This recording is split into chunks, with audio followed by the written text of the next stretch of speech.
छोटे से क्लिप में आज हम शाद अजीम आबादी के बारे में दो तीन बहुत ही खास चीज जानने वाले।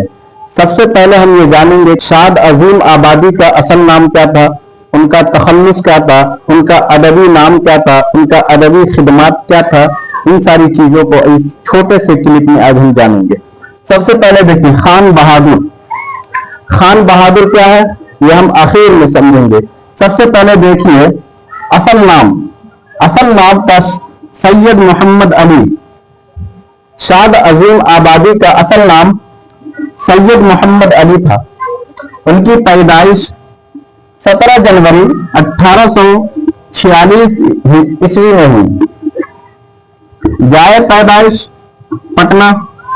पटना ही में एक जगह अजीम आबाद के नाम से है, उसी जगह इनकी पैदाइश हुई थी, इसलिए इसे उनके वतन के तरफ, उनके मकाम के तरफ निस्बत करते हुए इन्हें शाद अजीम आबादी कहा जाता है। इनका खिताब क्या था? इनका खिताब था खान बहादुर। खान बहादुर इसे अदबी खिदमात, उर्दू शेर व शायरी में खिदमत करने की वजह से इन्हें खान बहादुर का खिताब मिला था और ये खिताब इन्हें बरतानवी हुकूमत की तरफ से दिया गया था। अदबी तारुफ, इन्हें अदब की दुनिया में लोग किस नाम से जानते हैं? तो अदब की दुनिया में इन्हें शाद के नाम से जानते हैं। इसी से अपना पूरा नाम जाहिर करते हैं, शाद अजीम आबादी। ये शाद इनका अदबी तारुफ है। इनका दूसरा लक़ब कादिरुल कलाम भी है।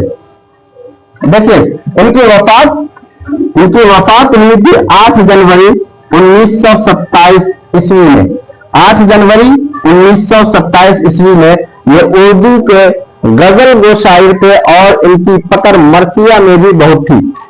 खामोशी से मुसीबत और भी संगीन होती है, तरफ ए दिल तरफने से जरा तस्कीन मिलती है। इस शेर में ये बता रहे हैं कि अगर आपको कोई तकलीफ है तो उस तकलीफ को आप जितना अपने दिलों में जांच कर रखेंगे, आपकी तकलीफ उतनी ही ज्यादा बढ़ती चली जाएगी। जब तक कि अगर आप चाहते हैं कि इस तकलीफ को कम करें तो इस तकलीफ को आप खुद एहसास कीजिए या फिर दूसरे के सामने जाहिर कीजिए। दूसरे को अपनी तकलीफ बताइए, अपनी तकलीफ का इजहार कीजिए।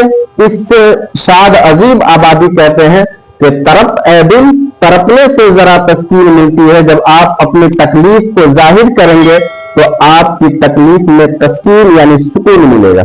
ये इनका बहुत ही मशहूर शेर है।